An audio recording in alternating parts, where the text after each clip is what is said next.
Now you will ask me, what is khushu' from the Islamic technical perspective? Yani, in other words, what is the khushu' that is praiseworthy to Allah? What is the khushu' that Allah wants from me?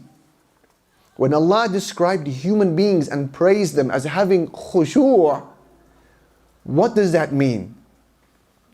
I share with you one definition given by Imam Ibn Rajab al-Hanbali. He said khushu' is this. هو انكساره لله وخضوعه وسكونه عن التفاته عن غير إلى من هو بين يديه. Khushu' is this, he said. The khushu' of the heart is this. It is a state where the heart of a person breaks and lowers itself and becomes still.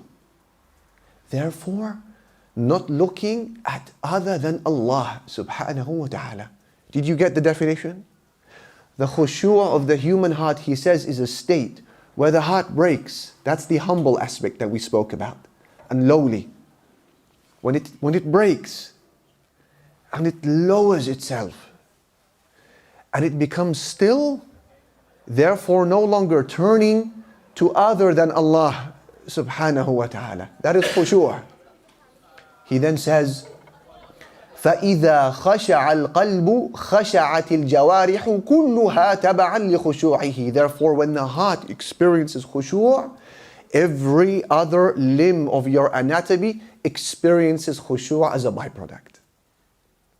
So, which one causes the other?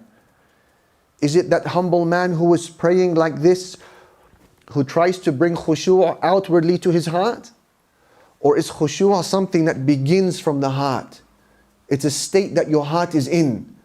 It is broken before Allah. It feels helpless. It feels in need of Him. And because of what you experience here, it translates here and everywhere else. And if you want an image of this, just picture the image of a person who has just been diagnosed with a life-threatening disease. How does he or she behave as they speak to the doctor and they are told about life plannings and life expectancy? How do they behave?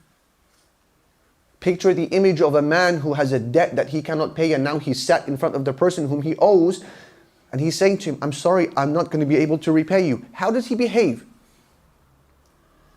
Or picture the scene of someone who's just been caught red-handed, committing a crime of some sort, and now he's sat or she's sat in front of the authorities confessing their crime and they're waiting for accountability. How do they behave? Do they look all over the place? Are they fidgeting? Are they speaking loud? Or are they sat in a calm and serene state? Is it not that their hearts have been humbled and they feel low and they feel helpless? And that internal feeling reflects on their body language. So their gaze drops.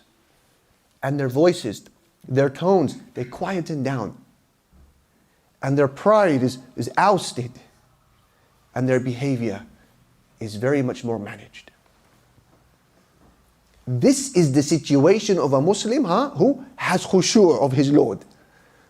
Who understands the glory of Allah Jalla Jalaluhu. And appreciates His sovereignty, and you feel your helplessness before Him. That internal feeling then reflects onto your limbs. And no longer do you see yourself walking like a gangster, or strutting, or trying to copy the billionaire walk. No. Your behavior is different because your heart is broken before its Lord. This is khushu'. Something that is humbled, recognizing something far greater that is above it. And something that has become genuinely quiet and still. All of those internal demons and monsters and selfish yearnings, they've been silenced now. This is an idea of what khushu' is all about.